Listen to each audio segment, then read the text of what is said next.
This is an amazing visit, an amazing conclusion to an amazing visit. It was short, but extraordinarily productive and also extraordinarily moving. I think there wasn't a dry eye left in Israel after your moving statement yesterday in the Knesset. And I can tell you that since then we've had also the opportunity to not look all deep into our hearts, but also into our remarkable minds that we have in our two countries. We saw an exhibit of innovation that excites imagination beyond belief. We spoke about cooperation with the extraordinarily talented people of India and our people, and we're working this into concrete plans. I'll just give you two examples. You know, you talk about precision agriculture. You know what that means. It means you don't average irrigate a field. You target a specific part. No, you target a specific plant. You water a plant. Well, why can't you water a specific student's mind? When we talk about precision education, we have now the software and the AI to reach every young student, boy or girl, and enable them to reach their full potential. And the limitations that were constraining us in previous times no longer constrain us. That is, to those who seize the future. The future belongs to those who innovate, and Israel and India are bent on innovation. We are proud ancient civilizations, very proud of our past, but absolutely determined to seize the future, and we can do it better together. We've decided to have a G2G meeting in India as soon as we can arrange it. We'd like to take the distinguished ministers who are here. I have to comment, my friend Narendra, you have an amazingly efficient government. What you can do with one minister and one ambassador. Now, it gives me thoughts. I don't want you to worry about it. Don't worry about it. But in fact, we know that the meeting of minds and hearts that we've had here will also continue in this remarkable G2G that is long overdue and will create an even greater boost to the enormous benefits that we can bring to each other and I think to humanity at large. And finally, I have to say at the end of this visit that I owe India, I don't know if I told you this, Narendra, but I owe India a great personal debt. You see, when I met Sarah for the first time, I think our first or second date was in an Indian restaurant in Tel Aviv. It was Rina Pashkarna. And I have to tell you, there is no question. First of all, the food was unbelievable. And Sarah was introduced to it for the first time, so it was a great first date, not only with the food, the date was excellent too. So obviously, I'm indebted to you, as are my children, and I want to tell you how deeply and from the heart we feel both our personal friendship and the friendship between our governments and our peoples, and may this continue and flourish and strengthen, as I'm sure it will as a result of this visit. Thank you, Narendra, and thank you all. Thank you. Your Excellency, प्रधानमंत्री और मेरे मित्र Netanyahu, Mrs Netanyahu,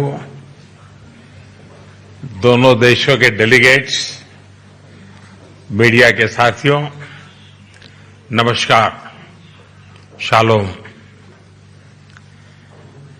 मेरे और भारतीय delegation के गर्मजोशी भरे स्वागत के लिए मैं प्रधानमंत्री नेतन्याहू का एक बार फिर हृदय से आभार व्यक्त करता हूं। 9 वर्ष पहले मुझे इजरायल की यात्रा करने वाले पहले भारतीय प्रधानमंत्री बनने का सौभाग्य मिला था। एक बार फिर इजरायल की ऐतिहासिक भूमि पर कदम रखना मेरे लिए गर्व और भावुकता का क्षण है।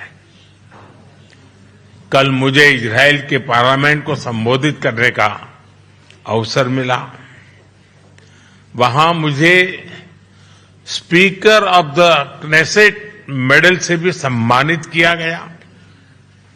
मैं इस सम्मान के लिए क्नेसेट स्पीकर महोदय, मेरे मित्र प्रधानमंत्री नेतन्याहू और इजरायल के लोगों का हार्दिक आभार व्यक्त करता हूं और इसे 140 करोड़ भारतवासी और भारत इजरायल मित्रता को मैं समर्पित करता हूं।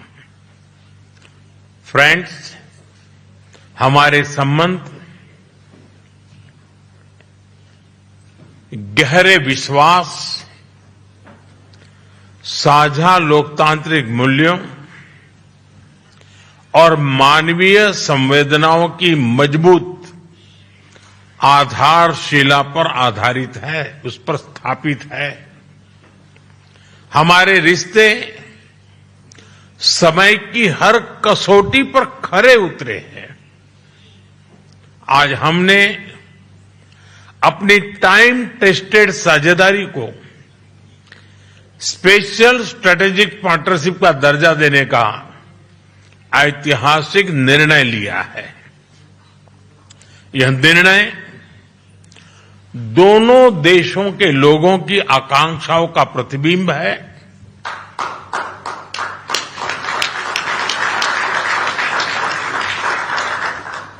फ्रेंड्स, आज की बैठक में हमने अपने सहयोग को नई दिशा और तेज गति देने पर चर्चा की। हमारा आर्थिक सहयोग ग्रोथ, इनोवेशन और शेयर प्रॉस्पेरिटी का इंजन बना हुआ है। आपसी निवेश को बढ़ावा देने के लिए हमने पिछले वर्ष बायलैटरल इन्वेस्टमेंट एग्रीमेंट किया। हम शीघ्र ही एक mutually beneficial free trade agreement को भी अंतिम रूप देंगे। टेक्नोलॉजी हमारी भावी साझेदारी का केंद्र है।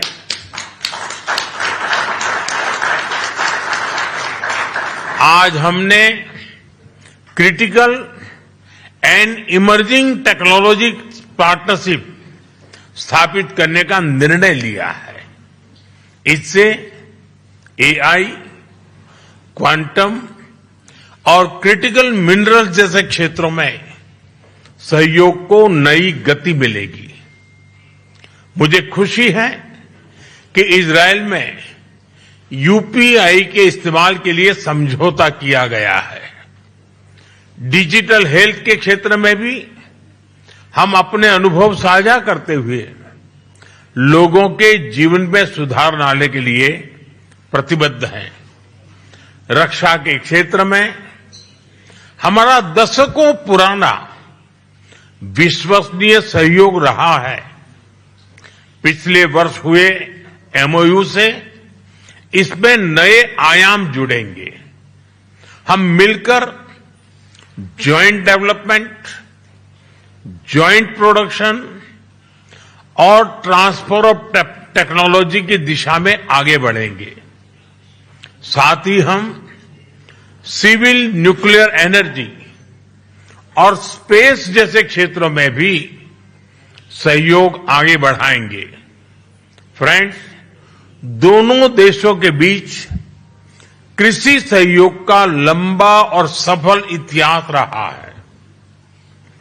आज हमने इस सहयोग को फ्यूचरिस्टिक दिशा देने का संकल्प लिया है। इजरायल के सहयोग से भारत में स्थापित सेंटर्स ऑफ एक्सीलेंस हमारी मित्रता के उत्तम उदाहरण है। इनकी सफलता देखते हुए हमने इनकी संख्या 100 तक ले जाने का 100 तक ले जाने का लक्ष्य निर्धारित किया है। इस दिशा में एक कदम और बढ़ाते हुए विलेजेस ऑफ एक्सीलेंस बनाने पर भी काम कर रहे हैं। इससे इजरायली टेक्नोलॉजी भारत के गांव-गांव तक पहुंचेगी और लाखों किसानों की आय और उत्पादकता में बहुत बढ़ोतरी होगी। हम मिलकर फ्यूचर रेडी फार्मिंग सॉल्यूशंस भी विकसित करेंगे। भारत में India Israel innovation centre for agriculture की स्थापना इस सहयोग के लिए मजबूत आधार प्रदान करेगी।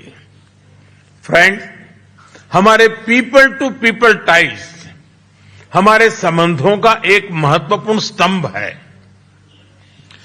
2023 में हुए मैन पावर मोबिलिटी एग्रीमेंट के माध्यम से भारत ने इजरायल के कंस्ट्रक्शन और केयर गिवर सेक्टर्स में महत्वपूर्ण योगदान दिया है। भारतीय कामगारों ने अपनी मेहनत, प्रतिबद्धता और कौशल से विश्वास अर्जित किया है। मुझे खुशी है कि इस सहयोग का विस्तार कॉमर्स और सर्विसेज जैसे क्षेत्रों में भी किया जा रहा है। दोनों देशों के युवाओं, रिसर्चर्स और इनोवेटर्स को जोड़ना हमारी मुख्य प्राथमिकता रही है। इस दिशा में आज हम इंडिया इजराइल एकेडमिक फोरम की स्थापना कर रहे हैं। फ्रेंड्स, आज हमने क्षेत्रीय एवं वैश्विक मुद्दों पर भी व्यापक चर्चा की। क्षेत्रीय कनेक्टिविटी को बढ़ावा देते हुए हम India middle east Europe economic corridor IMEC और इंडिया इजराइल यूएई यूएसए यानी I2U2 पर नई गति से आगे बढ़ेंगे। फ्रेंड, भारत और इजराइल पूरी तरह से स्पष्ट है कि आतंकवाद का दुनिया में कोई स्थान नहीं है। किसी भी रूप में, किसी भी अभिव्यक्ति में आतंकवाद को स्वीकार नहीं किया जा सकता। हम कंधे से कंधा मिलाकर आतंकवाद और उनके समर्थकों का विरोध करते रहे हैं और आगे भी करते रहेंगे।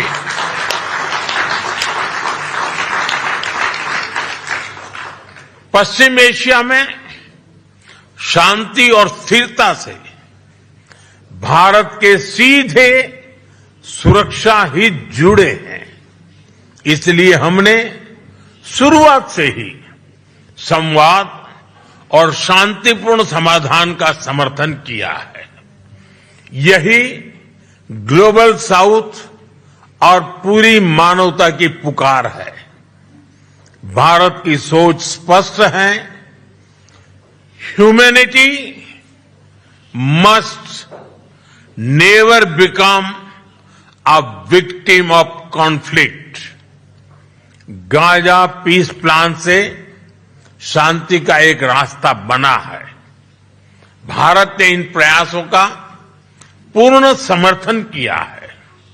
भविष्य में भी हम सभी देशों के साथ संवाद और सहयोग जारी रखेंगे। एक्सेलेंसी, माय डियर फ्रेंड, आपकी आत्मीयता और गर्मजोशी ने मेरी यात्रा को यादगार बना दिया है। मैं एक बार फिर आपसे और इजराइल के लोगों से जो प्यार मिला है, जो स्नेह मिला है, जो सम्मान मिला है, इसके लिए हृदय से बहुत बहुत आभार व्यक्त करता हूं। बहुत बहुत धन्यवाद। तोदा रब्बा।